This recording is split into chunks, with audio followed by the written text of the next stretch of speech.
Halo, Assalamualaikum warahmatullahi wabarakatuh.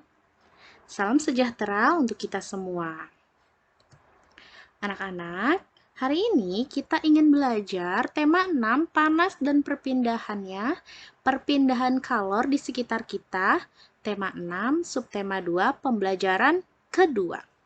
Sebelum memulai pembelajaran, yuk kita berdoa terlebih dahulu ya, supaya kita semua selalu sehat dan diberi kemudahan dalam melaksanakan kegiatan belajar hari ini. Berdoa dimulai. Berdoa selesai. Oke, yuk kita mulai.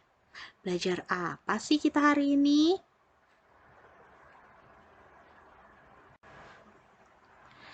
Nah, perhatikan gambarnya baik-baik ya. Ini ada ibu dan Siti yang sedang memasak.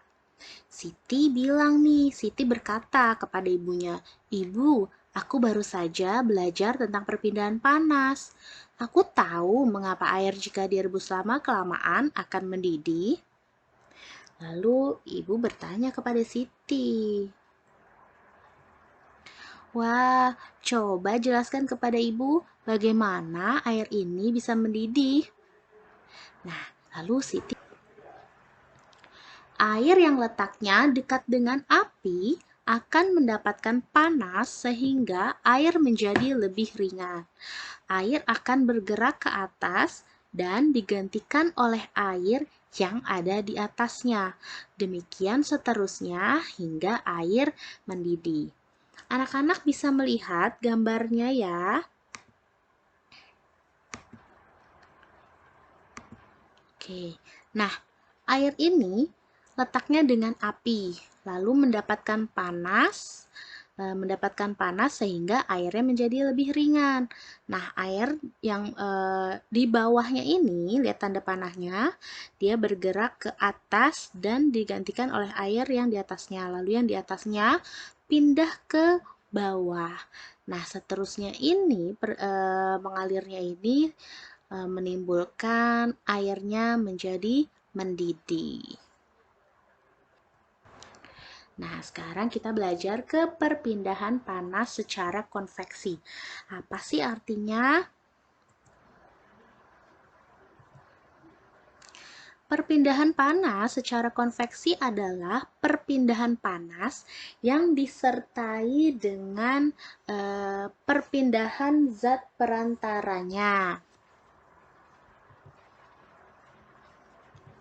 Umumnya terjadi pada zat cair dan juga zat padat. Contoh perpindahan panas secara konveksi. Nah, ini ada gambar saat kita merebus air ataupun memanaskan minyak. Peristiwa konveksi ini terjadi pada saat kita merebus air dan memanaskan minyak ya. Lalu yang tadi sudah dijelaskan, air atau minyak yang letaknya dekat dengan api akan mendapatkan panas, sehingga air atau minyak ini menjadi lebih ringan. Lalu air dan minyak ini akan bergerak ke atas dan digantikan oleh air yang ada di atasnya, sehingga menjadi mendidih. Lalu peristiwa yang kedua, yaitu nih digambar adalah angin darat. Nah, peristiwa angin darat ini terjadi saat malam hari. Angin darat terjadi karena udara di darat pada malam hari lebih cepat dingin daripada udara di laut, sehingga udara yang berada di atas laut akan naik, dan udara dari darat akan menggantikan posisi yang naik tadi. Nah, perbedaan tekanan udara inilah yang menyebabkan udara bergerak dari darat ke laut. Keadaan ini juga digunakan para nelayan untuk pergi melaut loh anak-anak. Selanjutnya ada angin laut. Angin laut ini terjadi pada siang hari. Angin laut terjadi karena pada siang hari daratan akan lebih cepat panas dibandingkan di laut, sehingga udara di darat akan naik dan udara di laut akan mengalir ke darat menggantikan tempat udara yang naik tadi. Angin laut ini terjadi pada siang hari dan dimanfaatkan nelayan untuk kembali ke daratan. Nah, anak-anak, sekarang kita ke pola lantai. Seperti yang kalian ketahui, negeri kita ini memiliki berbagai bentuk seni. Salah satunya adalah seni tari. Di dalam seni tari ini ada berbagai macam pola lantai. Masih ingatkah kamu tentang pola lantai pada tarian? Yuk, kita pelajarinya bersama-sama ya. Nah, pola lantai ini adalah garis yang dilalui penari pada saat melakukan gerak tari. Pola lantai sangat penting agar penari mengetahui arah perpindahan gerak supaya tidak saling bersinggungan atau bertabrakan. Tarian yang menggunakan pola lantai ini menjadikan tariannya lebih indah sehingga tidak membuat kita yang menontonnya menjadi bosan. Lalu ada berapa sih pola lantai itu?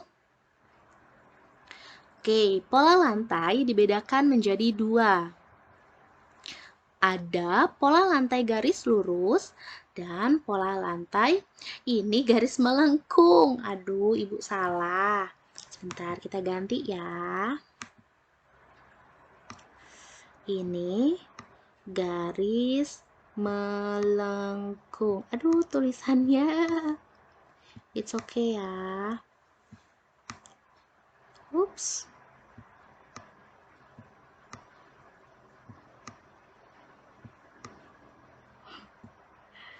Garis melengkung. Oke, ingat. Pola lantai itu dibedakan menjadi dua. Yang pertama, pola lantai garis lurus dan pola lantai garis melengkung. Untuk pola lantai garis lurus ini dibedakan menjadi ada pola lantai horizontal, pola lantai vertikal,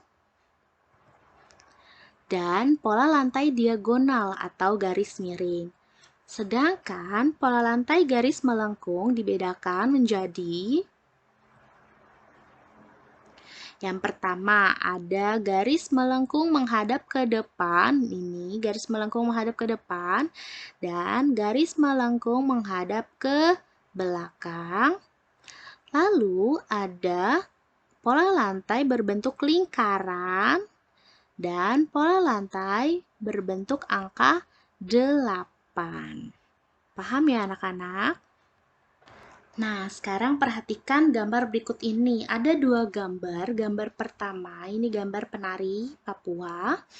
Nah, kira-kira apa sih pola lantainya?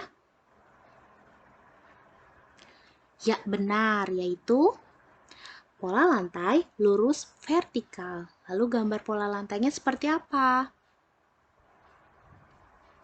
Berbentuk ke atas, lurus vertikal. Nah, sekarang yang kedua. Nah, ini adalah gambar dari tarian dari Sumatera Barat. Bagaimana bentuk pola lantainya? Benar sekali. Melengkung berbentuk lingkaran. Jadi, gambar pola lantainya sudah pasti berbentuk lingkaran. Pinter-pinter semuanya. Nah, sekarang ada tugas ke-1 dan tugas yang kedua. Tugas yang pertama ini mendeskripsikan dengan singkat apa sih konveksi itu. Lalu kalian diminta tugas yang kedua, nomor 2, buatlah skema perbedaan angin darat dan angin laut. Ya, itu untuk tugas ke-1-nya. Nah, lalu tugas yang kedua yaitu buku tema 6 halaman 88. Ayo mencoba. Oke, kerjakan tugasnya dengan teliti, dengan baik, dan penuh dengan semangat. Jika sudah selesai, jangan lupa dikirim ke ibu. Terima kasih anak-anak. Sampai jumpa lagi. Tetap semangat, jaga kesehatan, dan jaga kebersihan. Bye-bye.